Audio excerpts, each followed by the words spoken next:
कोई भी स्पोर्ट्स कर लो, चाहे वो क्रिकेट खेलती हो, बास्केटबॉल खेलती हो, वॉलीबॉल खेलती हो, खो खो खेलती हो, भाई लड़कियों के लिए ये सबसे चैलेंजिंग टाइम होता है।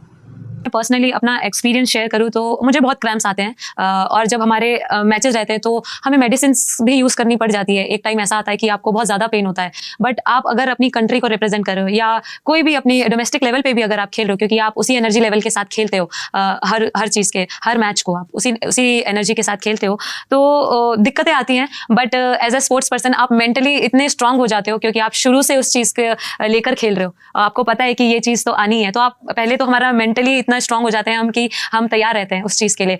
और दूसरा तरीका फिर हम लोग वही है कि हॉट पैक्स हम लोग अपने साथ रखते हैं। जब हम लोग फील्ड पे नहीं होते हैं तो ऑफ फील्ड हम लोग यूज़ कर लेते हैं, और वही है क्रैम्प्स के लिए तो आई थिंक हॉट पैक्स और हम लोग मेडिसिन कभी कभी यूज़ कर लेते हैं। बट वो चीज़ कभी आपको रोकना नहीं चाहिए कि आप जो करने वाले हो।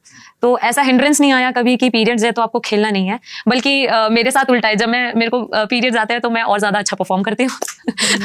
उस पेन से फेस करना और अपने गेम पर भी फोकस करना, परफॉर्मेंस का प्रेशर, परफॉर्मेंस देनी और जीत टीम के लिए। अगर सिंगल गेम है तो जीत अपने लिए, चाहे कोई भी गेम हो, बैडमिंटन हो, टेनिस हो, सारे गेम आ गए इसमें। उन चीज़ों से जूझना, उन क्रैम्प से जूझना वाकई में मतलब पता है। फिर मुझे लगता है स्टार्टिंग में तो दिक्कत होती है जब नए नए हम स्पोर्ट्स में आते हैं, लेकिन एक बार हम किसी स्पोर्ट्स में घुस गए ना तो ये चीज़ें तो नेचुरल होती है भाई।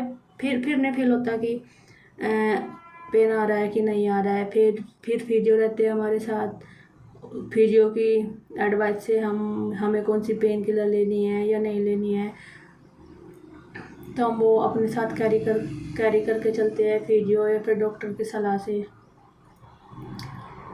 जैसे स्पेशली कई औरतें स्पेशली सोचती है ना कि खेलने वाली लड़कियाँ उस टाइम कैसे अपने आप को हैंडल करती है, ये कॉमन क्वेश्चन रहता है। फिर डेली रूटीन का हो जाता है हमारे साथ ऐसा, मतलब इतना फिर कोई फील नहीं होता, क्योंकि मैं भी स्पोर्ट्स खेली हुई हूँ तो मुझे इस चीज़ का अंदाज़ा है। अपने बारे में फिर कभी किसी वीडियो में बताऊँगी कि हम कौन से स्पोर्ट्स खेलते थे, नेशनल लेवल का खेला हुआ है, तो एक बार चैनल ने ग्रोथ पकड़ी अगर तो फिर अपने बारे में भी डिस्कस करेंगे। तो ये है दोस्तों, ये टाइम थोड़ा टफ तो होता ही है लड़कियों के लिए, और मूड स्विंग्स बहुत ज़्यादा होते हैं भाई, पल पल में इरिटेशन सी होती है। और मेरे साथ तो ऐसा होता है कुछ खाने का या फ़ोन फान या कुछ सुनने का भी मन नहीं करता। 1-2 दिन तो ऐसा ही रहता है कि सबसे अकेले पड़े रहो, कोई बोले भी ना अपने पास, कोई